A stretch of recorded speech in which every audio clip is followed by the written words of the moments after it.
Jusqu'à présent, nous sommes bien contents parce que nous n'avons pas vécu d'explosion nucléaire accidentelle. Eh bien, dans ce que j'appelle le paradigme du contrôle, cette absence d'explosion nucléaire accidentelle aboutit à dire que soit ce contrôle a été parfait, soit qu'il a été suffisant, c'est-à-dire qu'il a été acceptablement performant. Dans ce paradigme du contrôle, la notion de presque n'est pas un problème. C'est-à-dire dans ce paradigme du contrôle, soit ça explose et c'est inacceptable, soit ça n'explose pas et tant que ça n'a pas explosé, tout va très bien. Je vais vous proposer de changer de paradigme et de considérer les limites de la contrôlabilité, ou précisément la question du presque devient un problème.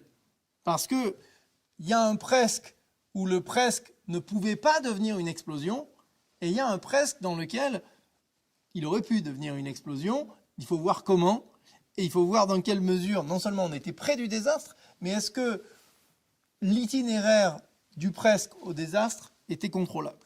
C'est sur ce chemin que je vous emmène dans les 10 minutes qui suivent. Et dans cet effort-là, il faut reconceptualiser la chance. C'est ce que j'essaye de faire dans un pan de mon programme de recherche.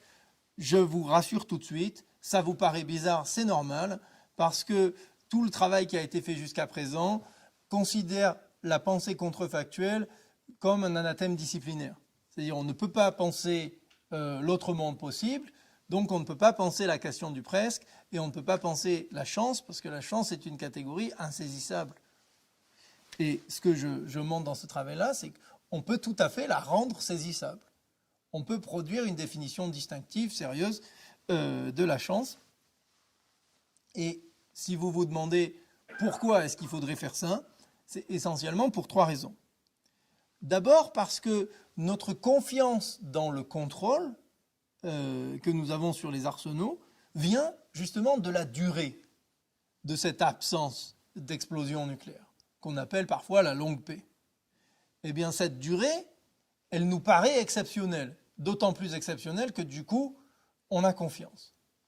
Mais s'il s'avère que dans certains cas spécifiques, il a fallu qu'on soit chanceux pour empêcher des explosions nucléaires accidentelles, eh bien chacun de ces épisodes où la chance a joué un rôle nécessaire va être une interruption de cette durée supposée continue.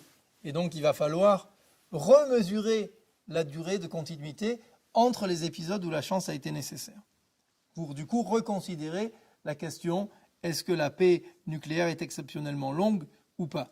Ça nous permet de repenser le caractère durable ou pas et sous quelles conditions d'un monde avec des armes nucléaires.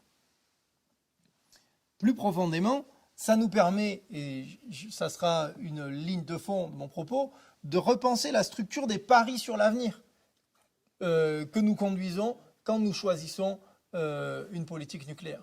C'est-à-dire, est-ce qu'on est en train de dire, au fond, on avait 70 ans de contrôle parfait, donc au fond, miser sur encore 70 ans, c'est juste dire, bah, très bien, on va répéter le passé, ou est-ce qu'en fait, on avait 70 ans de contrôle plutôt bon, mais avec un certain nombre d'épisodes vraiment dangereux où on a échappé au désastre par hasard, et tout un tas d'épisodes dont on a eu connaissance que très récemment, sans doute d'autres épisodes qu'on ne connaît pas encore, auquel cas, reparier sur 70 ans, c'est faire un pari beaucoup plus risqué que ça en avait l'air au début. Vous voyez pourquoi penser la chance en termes rigoureux est en fait essentiel pour comprendre le pari qu'on est en train de faire quand on détermine des politiques nucléaires qui engagent sur plusieurs générations. Donc, ce que je vous dis en fait en un mot, c'est qu'on peut définir la chance comme le revers du contrôle, ce qui échappe au contrôle. Au fond, et là je détaille un petit peu, les pratiques de contrôle visent à empêcher les explosions accidentelles via 3 objectifs secondaires.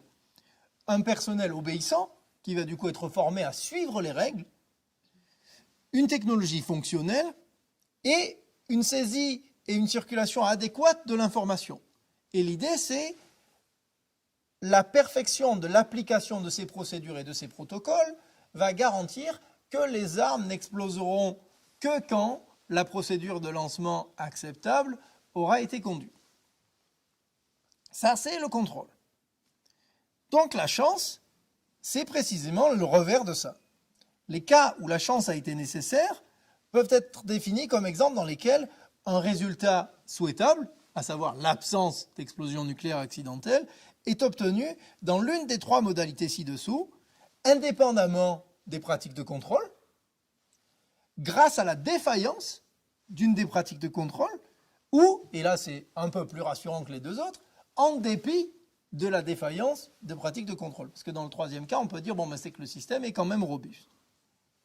Eh bien, si vous voulez, l'intérêt de la recherche indépendante, c'est que précisément, d'abord, on a construit l'édifice pour penser ce problème, mais aussi, on s'est donné les moyens d'aller trouver des sources primaires inédites que je vais vous présenter aujourd'hui sur ces cas. Et je vais justement illustrer chacun de ces types de cas.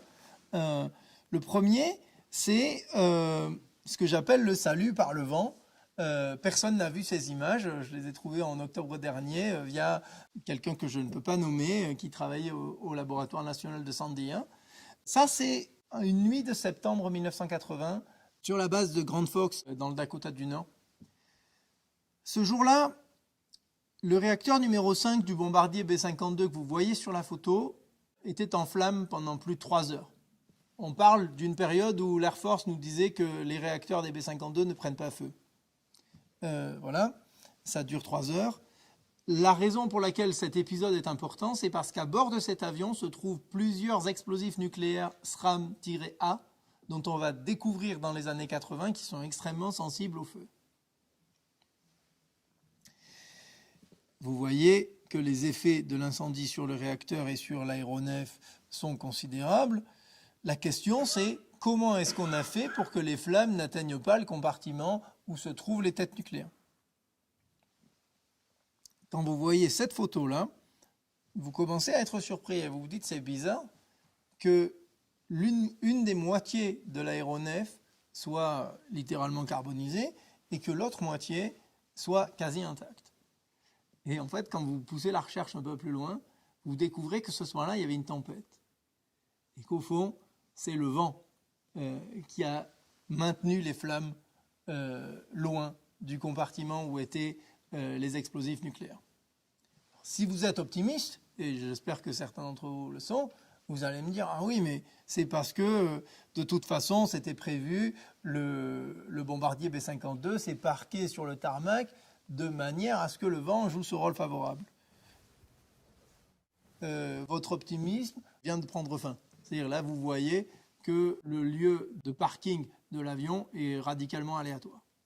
Donc, qu'au fond, la raison pour laquelle on a échappé à une très forte probabilité d'une explosion nucléaire accidentelle sur la base de Grand Forks en septembre 1980, c'est parce que le vent a maintenu les flammes loin du compartiment nucléaire. La direction du vent n'est pas contrôlable par n'importe quelle procédure et on peut d'ailleurs pas, soyons bien clairs, hein, on peut d'ailleurs pas demander à l'Air Force d'avoir un protocole pour contrôler le vent. Hein. C'est pas du tout mon argument de dire ils n'y avaient pas pensé, ils auraient dû incorporer ce facteur. Mon argument, c'est précisément de dire non, c'était impensable. Mais précisément, c'est ça et pas un contrôle adapté qui a empêché l'explosion. Ça, c'est le premier cas d'absence d'explosion indépendamment des facteurs de contrôle. Deuxième type de cas où on est sauvé, entre guillemets, par la désobéissance. Par le fait que les procédures de contrôle ne sont pas suivies. Et c'est le cas du 26 septembre 1983, où le lieutenant-colonel que vous voyez ici, Stanislav Petrov, qui est l'officier radar, détecte 5 missiles qui sont du coup supposés être des missiles de l'Alliance Atlantique, qui sont sur le point de frapper l'Union soviétique. Sa formation et son rôle consistent à rapporter cette observation et à passer l'information à ses supérieurs hiérarchiques pour que précisément ils prennent une décision adaptée, sachant que, et vous le savez sans doute, ce type de missile met une demi-heure pour aller de Washington à Moscou. Donc chaque minute compte et le temps que le colonel Petrov passe à hésiter est autant de temps que les décideurs n'auront pas pour prendre leur décision. J'insiste sur ça parce qu'on essaye de normaliser la décision du colonel Petrov en disant le colonel Petrov est un officier compétent qui s'était dit, si l'OTAN devait attaquer, ils n'auraient pas lancé 5 missiles, ils en auraient lancé beaucoup plus. Et donc c'est son bon jugement, qui est le résultat d'une bonne formation, qui nous a sauvés. Cette partie-là est exacte, mais il faut bien voir deux choses. La raison pour laquelle le colonel Petrov a douté, c'est parce qu'il a douté de la qualité des radars, qui effectivement étaient défaillants. Et on ne lui a pas enseigné à douter la technologie soviétique. C'est l'argument le plus ridicule que j'ai jamais entendu. Le deuxième argument, juste un peu moins ridicule, c'est l'idée qu'au fond, le temps qu'il a mis, les 8 minutes qu'il a attendu avant de rapporter l'événement en disant « ce n'est pas une alerte », serait le résultat de sa formation. Certainement pas. Il a précisément été blâmé pour ne pas avoir rempli le cahier adéquatement, ce qui suggère que le temps qu'il a passé à hésiter était un temps qu'il aurait dû passer à simplement rapporter ce qu'il voyait sur l'écran. Du fait de ces deux éléments, ce sont des pratiques de désobéissance, donc des pratiques opposées au contrôle, qui ont empêché la probabilité d'une riposte nucléaire soviétique en septembre 1983. Troisième cas de limite du contrôle, c'est le cas où les choses marchent, mais où vous allez voir, en fait, c'est la chance et le fonctionnement qui permettent d'empêcher l'explosion. C'est le cas de janvier 1961, la bombe de Goldsboro. Un bombardier B-52 encore, qui se disloque en plein vol. 2 bombes tombent en chute libre. Ce sont des bombes, juste pour que vous voyez, de 3,8 mégatonnes de capacité de destruction. La bombe d'Hiroshima, c'est 15 kilotonnes. Vous imaginez le différentiel d'ordre de grandeur. Eh bien, les conditions de la chute vont faire que l'un des interrupteurs qui empêchent l'explosion de la bombe va effectivement rester en position safe.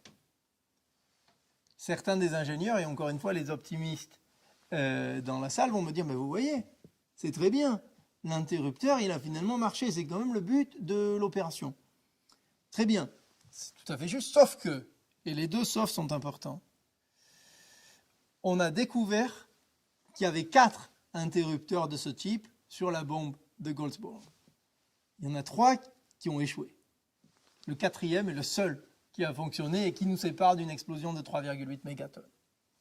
Par ailleurs, dans des archives que j'ai trouvées au Texas, les archives de l'ingénieur de sûreté Bob Purifoy, on établit au sein du laboratoire sandien qu'entre 1961 et 1981, je ne sais pas si vous le voyez bien, on a au moins 25 cas où le même interrupteur, c'est-à-dire la même pièce technologique, a la même défaillance.